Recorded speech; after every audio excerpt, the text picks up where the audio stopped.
Yeah, so today I want to talk about my first coffee shop, kind of in inverted commas restaurant I had. I'm sitting here in our backyard and have my my wife's little bird bath, which she's all mosaiced and everything like that. So I thought that was a nice background. Anyway, so I think it was in about um, 1976 that I've decided to, well, things developed and I was making cakes for restaurants. And at that point, it was kind of, I had a pretty good business. I just moved back to Sydney, to the suburb of Glebe. The reason for it, I was living in Strathfield, out west,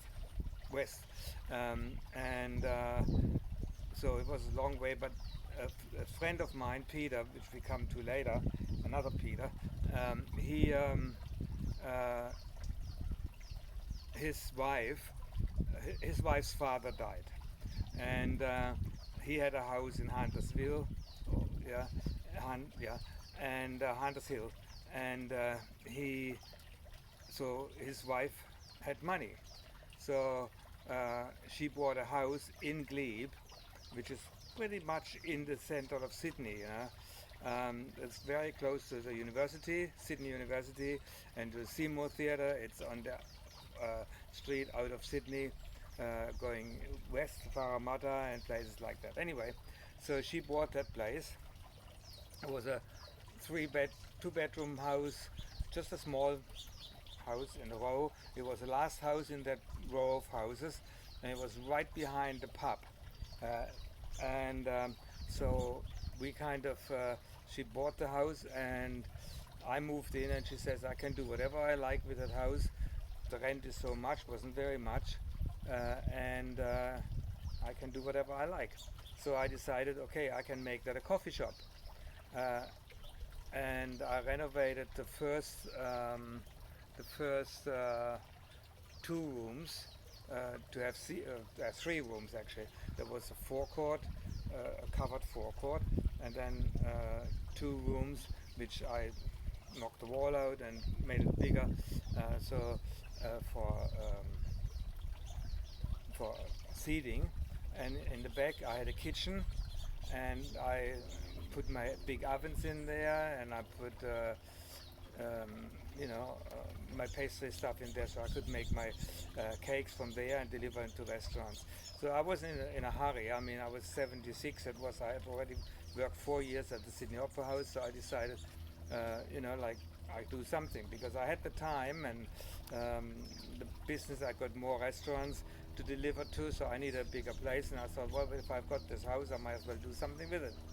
Now, but I wanted to learn some more, making some more cakes other than the Black Forest cake and the fruit flan and stuff. So I decided to go to Germany and work with my uncle Robert in Freiburg, who had a pastry shop, uh, to learn more other cakes to make. And so I decided to go there for 3 months, and in the 3 months I thought Dieter, a friend of mine from Flinders Street, that he could renovate the restaurant, make it nice for everybody, for seating and paint it and whatever else needed to be done, and yeah, it'd be great. So I left. Uh, I, I left, and I went to Germany. I did 3 months of like kind of an apprenticeship with my uncle, and then when I came back, guess what? Nothing had been done. I don't think he visited the place once, but that was okay. I mean, I just instead of opening in May whenever I wanted to, I just have to open it later.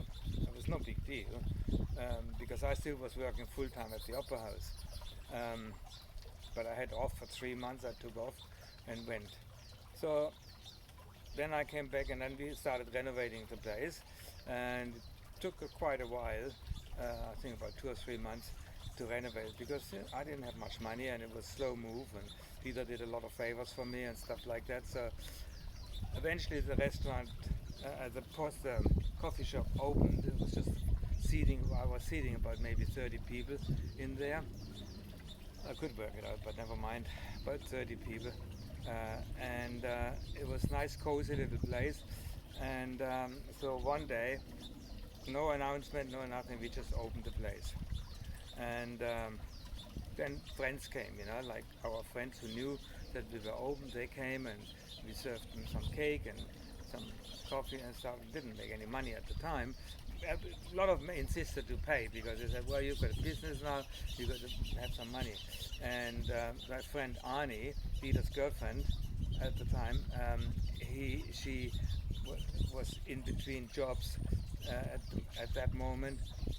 She was an accountant and she left one job and went to another, and then she had time to help me. So I was working there I think during the day, and she was doing the evening or something like that. I can't remember.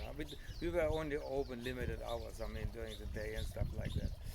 But then then one day, it was maybe a week into it or something, the front door opened, the bell went, the doorbell went, and I kind of, what's that? Who's that? So we both looked out and said, hang on, that's not anybody I know. Nobody you know? No. So she didn't know anybody. I didn't know the person.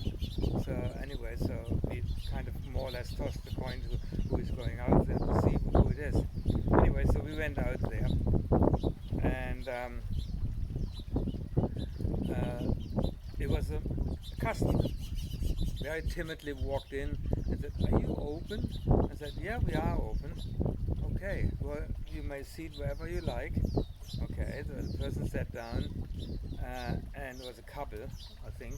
It was a couple, and so that sat down, and I gave him the menu, which was a small menu, just some cakes and maybe, I think, a sausage or something, whatever we could rattle up, made up a menu.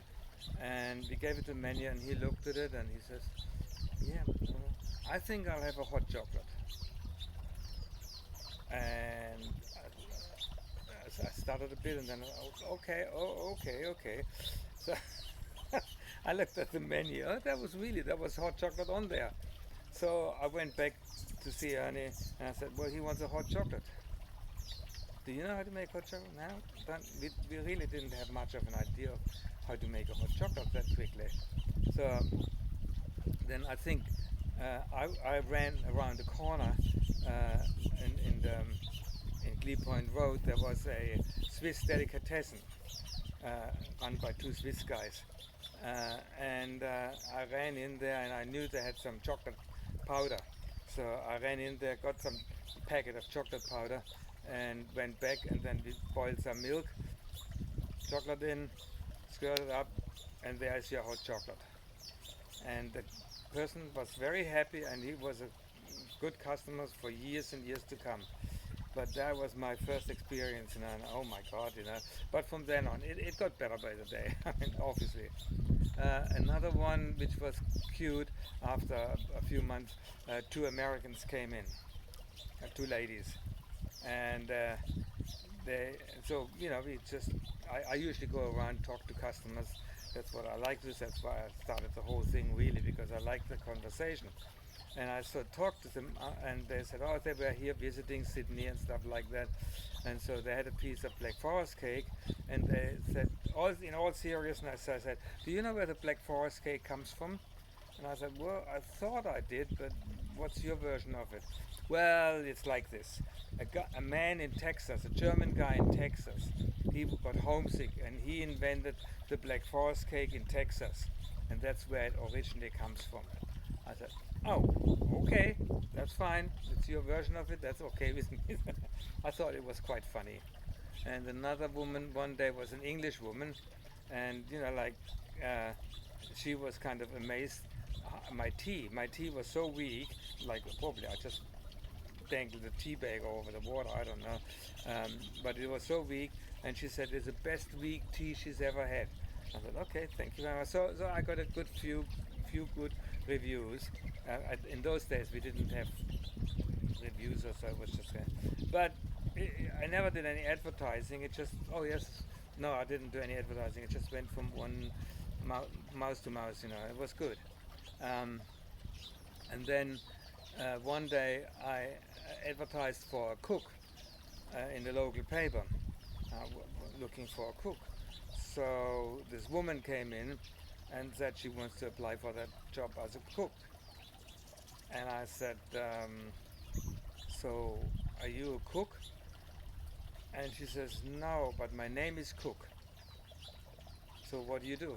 She was a teacher and she didn't want to teach anymore, or stopped teaching, and she was just living more or less across the road.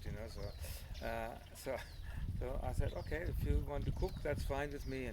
And she was my first cook, by name and by occupation at the time. So there's lots and lots of stories, lot more stories I can tell, but that's basically the start of my first coffee shop. Later on, it became a restaurant. Okay, so I'll end with that one, and then I'll give an update later on at some point.